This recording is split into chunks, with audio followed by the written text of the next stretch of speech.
A simple way to make a good first impression.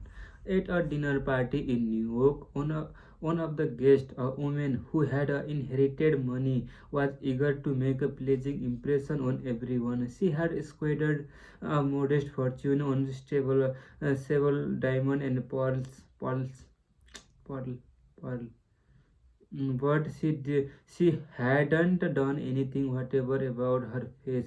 It radiated sourness and selfishness. She didn't realize what everyone knows, namely that the expression one wear on the face is far more important than the clothes one wear on the back.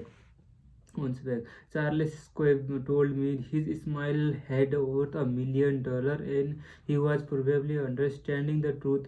Her Schwab's personality, his charm, his ability to make people like him were almost wholly responsible for his extraordinary success. And one of the most delightful factors in his personality was his captivative smile. Action speak louder than the words, and the smile say, I like you. You make me happy. I am glad to see you. That's the why dog makes such a hit. They are so glad to see us that they almost jump out of their skin. So naturally we are glad to see them. A baby smile has the same effect. Have you ever been in a doctor waiting room and looked around at all the glum face waiting impatiently to be seen? Dr. Stephen K. Sproul, a veterinarian in Raytown, Missouri, told a typical spring day when his waiting room was full of clients waiting to have their pets inoculated.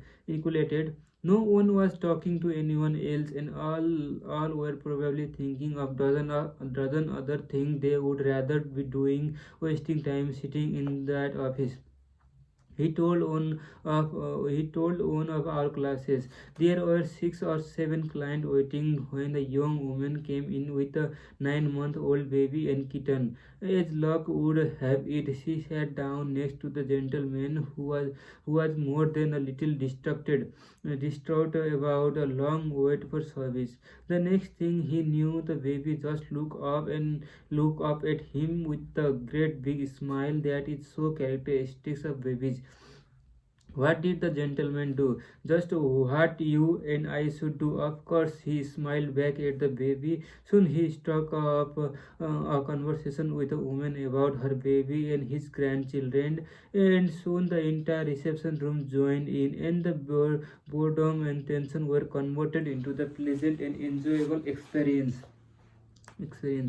An inside grain, no, that does not fool anybody. We know it is a mechanical, and we reset it. I am talking about the real smile, a heartwarming smile, a smile that comes from within, the kind of smile that will bring a good price of the marketplace. Professor James B. McConnell, a physiologist at the University of Michigan, expressed his feeling about smile. People who smile, he said, tend to message, teach, and sell more effectively, and to raise happier children. There are far more information in a smile than a frown. That's why encouragement is a much more effective teaching device than punishment. The more employment manager of the large New York department store told me she would rather hire a sales clerk who hadn't finished a grade school if he or she has a pleasant smile than to hire a doctor of philosophy with a somber face. The effect of a smile is powerful even when it is unseen. Telephone companies throughout the United States have a program called a phone power, which is offered to employees who use telephone for selling their services or products. In this program, they suggest that you smile when talking on the phone. You smile come through in your voice. I have asked thousands of business people to smile at the someone every hour of the day for the week.